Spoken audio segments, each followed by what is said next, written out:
in the evening, then light snow likely after midnight. Snow accumulation up to 1 inch. Lows in the lower 20s. Southwest winds 10 to 20 miles per hour in the evening, becoming west after midnight. Gusts up to 35 miles per hour. Chance of precipitation 60%.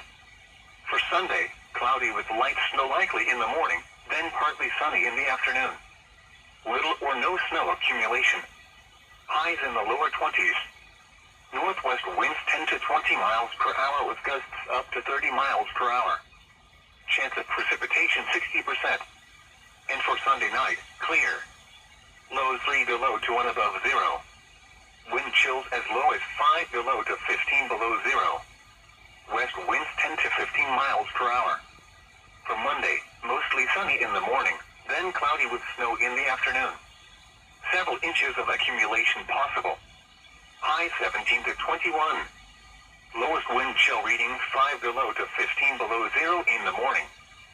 Southwest winds 5 to 10 miles per hour. Chance of precipitation 90%. For Monday night, mostly cloudy.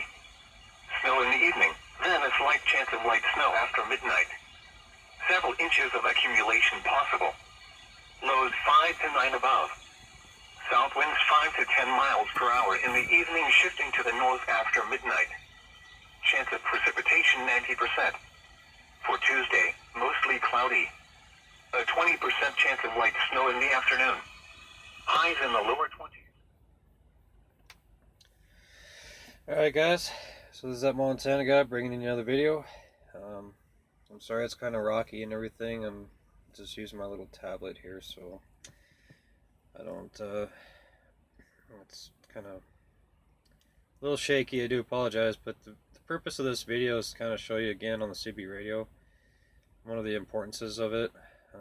As I told you before on my other video, this one does have a weather station on it, and because of that, you know, as you can tell, it says what the forecast is supposed to be in this area and surrounding areas. And then I'm back on channel 19 right now because I just turned it back on.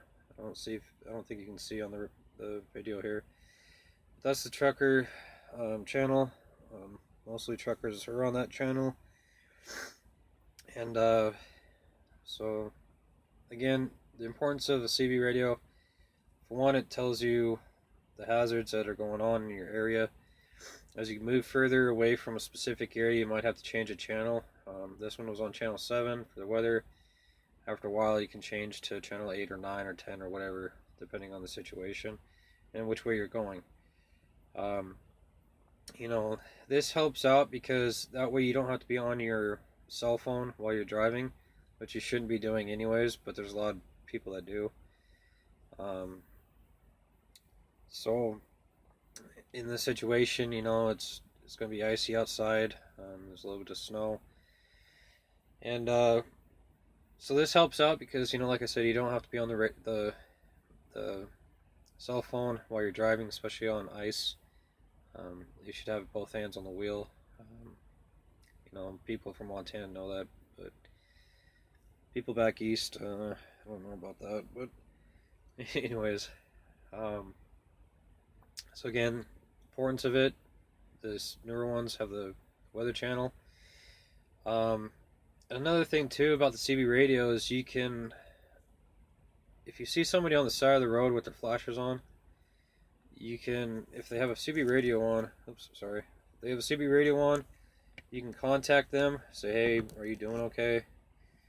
You know, especially in situations like this, when it's below freezing, it can be, you know, kind of life-threatening. Not exactly, but, you know, there are times that your truck could die for whatever reason. And I mean die, I mean everything in it can die. Because we do have bunk heaters in these things, and you can't idle your truck. The company I work for, they have it set up so these trucks, they can't idle unless they're 20 degrees or lower. So from 20 to 32 degrees, it's still pretty chilly. So we do have bunk heaters that we can use. They are on timers for 10 hours, but can just, once the timer goes off, you can just turn it back on. So that's kind of a thing to have. I do know nowadays, especially, it's kind of hard to help a brother trucker out because everybody seems to be on a tight schedule with what they're doing. It seems like the times and times keep getting less and less to make it to these locations. Um, and it's kind of a sad thing to see because of that, people aren't helping each other as much as they used to. But I do try to see if everybody's okay. Especially up in Canada, when I was up in there in British Columbia and Alberta on Highway 3 there, you're literally in the middle of nowhere for a very long time.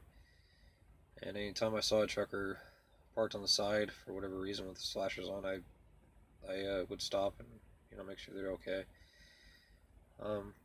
It's the same situation here too. I try, especially if it's under 32 degrees, when it's below freezing and people can freeze to death in their truck.